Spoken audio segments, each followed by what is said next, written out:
ಮನುಷ್ಯ ಮಾತ್ರ ತನ್ನ ಆಯಸ್ಸಿನ ಕೊನೆಯ ದಿನಗಳನ್ನ ಆಸ್ಪತ್ರೆಯಲ್ಲಿ ಕಳೀತಾ ಇದ್ದಾನೆ.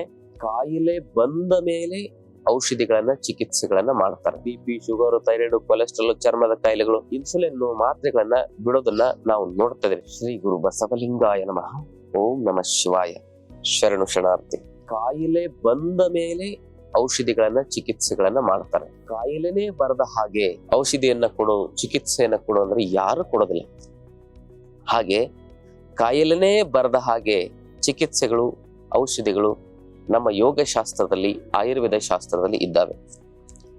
ಅವು ಯಾವ ಔಷಧಿಗಳಂದ್ರೆ ನಮ್ಮ ಆಹಾರವೇ ಔಷಧಿ.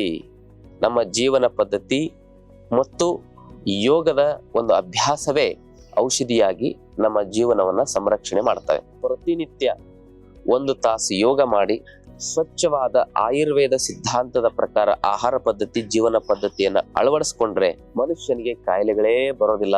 ಕೆಟ್ಟ ಮೇಲೆ ಬುದ್ಧಿ ಬರೋದಕ್ಕಿಂತ, ಕೆಡದೇ ಇರೋದಕ್ಕಿಂತ ಮೊದಲೇ ಬುದ್ಧಿ ಕಲಿಯೋದು ಒಳ್ಳೇದು. ಜಗತ್ತಿನ 84 ಲಕ್ಷ ಜೀವರಾಶಿಗಳು ತಮ್ಮ ಆಯಸ್ಸನ್ನ ಪರಿಪೂರ್ಣವಾಗಿ ಬದುಕ್ತಾ ಇದ್ದಾವೆ. ಮನುಷ್ಯ ಮಾತ್ರ ತನ್ನ ಆಯಸ್ಸಿನ ಕೊನೆಯ ದಿನಗಳನ್ನ ಆಸ್ಪತ್ರೆಯಲ್ಲಿ ಕಳೀತಾ ಇದ್ದಾನೆ. ಅದಕ್ಕಾಗಿ ತಾನು ಜೀವನ ಪರ್ಯಂತ ಸಂಪಾದನೆ ಮಾಡಿದ ಆಸ್ತಿ, ಮನೆ, ಮಠವನ್ನು ಮಾರಬೇಕಾಗಿರುವ ಕೆಟ್ಟ ಪರಿಸ್ಥಿತಿ ಎದುರಾಗ್ತಾ ಇದೆ. ಅದಕ್ಕೆ ಸಾಯೋವರೆಗೂ ಆರೋಗ್ಯ, ನೆಮ್ಮದಿಯಿಂದ ನಾವು ಬದುಕಲಿಕ್ಕಾಗಿ ನಮ್ಮ ಜೀವನದಲ್ಲಿ ಯೋಗವನ್ನು ಅಳವಡಿಸಿಕೊಳ್ಳುವುದು ಬಹಳ ಅತ್ಯಗತ್ಯವಾಗಿದೆ.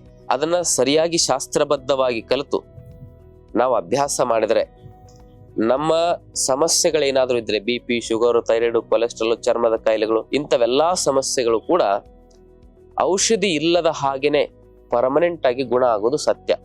ಇವಕ್ಕೆ ಜೀವನ ಪರ್ಯಂತ ಔಷಧಿ ತೆಗೆದುಕೊಳ್ಬೇಕಂತ ಹೇಳ್ತಾರೆ, ಅದು ಸುಳ್ಳು, ನಂಬಬೇಡಿ. ಹಾಗೆ ಈ ಸಮಸ್ಯೆಗಳು ಇನ್ನೂ ಬಂದಿಲ್ಲ, ಮುಂದೆ ಬರಬಾರದು ಅನ್ನೋರು ಕೂಡ ಈ ಶಿಬಿರದಲ್ಲಿ ಭಾಗವಹಿಸಿದರೆ ಅವರಿಗೆ ಅಂತಹ ಸಮಸ್ಯೆಗಳೇ ಬರದಂತೆ ಜೀವನ ಆರೋಗ್ಯಯುತವಾಗಿರೋದು ಕೂಡ ಸತ್ಯ.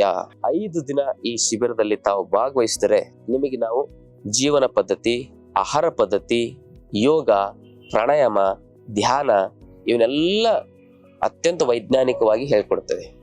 ಪಂಚಭೂತಗಳೆಂದ್ರೇನು, ಸಪ್ತ ಧಾತುಗಳಂದ್ರೇನು, ತ್ರಿದೋಷಗಳಂದ್ರೇನು, ಆಹಾರಚರ್ಯ, ದಿನಚರ್ಯ, ಋತುಚರ್ಯ ಅಂದ್ರೇನು, ಪ್ರಾಣಾಯಾಮ ಅಂದ್ರೇನು, ಧ್ಯಾನ ಅಂದ್ರೇನು, ಇವೆಲ್ಲವನ್ನು ವೈಜ್ಞಾನಿಕವಾಗಿ ನಿಮಗೆ ತಿಳಿಯೋ ಭಾಷೆಯಲ್ಲಿ ತಿಳಿಸುವ ಪ್ರಯತ್ನವೇ ಈ 5 ದಿನದ ಯೋಗ ಶಿಬಿರ.